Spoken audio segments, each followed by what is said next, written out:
যদি কারো জ্ঞান থাকে সে নিজের জন্য করছে না, তবে সে সমগ্র জগৎকে হত্যা করেও হত্যাকারী হয় না, অথবা নিজে হত হয়েও হত হয় না। এই জন্যই কর্মযোগ আমাদের বিশেষভাবে শিক্ষা দেয় যে সংসার ত্যাগ করো না, সংসারে বাস করো, সংসারের ভাব যত ইচ্ছে গ্রহণ করো। জগৎ আমাদের জন্য সৃষ্টি হয়ে থাকে, তাহলে আমরাও জগতের জন্য সৃষ্টি হয়েছি। এই জগৎ আমাদের ভোগের জন্যই সৃষ্টি হয়েছে।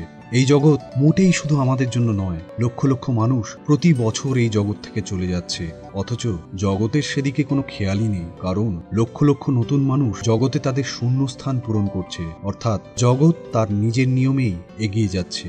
মানুষকে নিয়ে ভাবার মতো সময় তার নেই। এই জগৎ যতখানি আমাদের জন্যে, আমরাও ততখানি জগতের জন্যে। কিন্তু এটা ভাবলে একেবারে বোকামো হবে যে এই জগৎ শুধুমাত্র আমাদের, অর্থাৎ মানুষের জন্য। যেখানে একজন অন্যজনকে হিংসা করে সেখানেই মায়া, আবার যেখানে একজন অন্যজনকে দেখে না, অন্যজনকে হিংসে করে না, সেখানে আর মায়া থাকে না।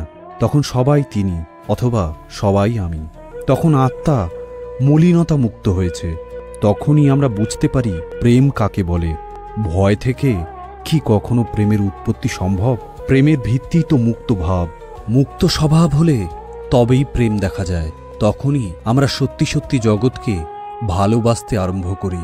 সুতরাং এই মত অনুসরণ করলে গোটা জগতে ভয়ানক পাপের স্রোত প্রবাহিত হবে, এমন কথা বলা উচিত হবে না। কারণ অন্য মতটি কখনো মানুষকে অন্যায়ের দিকে নিয়ে যায় না, এমনটা তো নয়।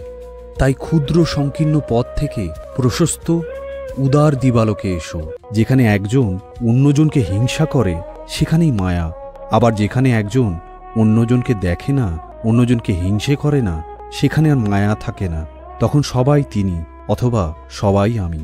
তখন আত্মা মলিনতা মুক্ত হয়েছে।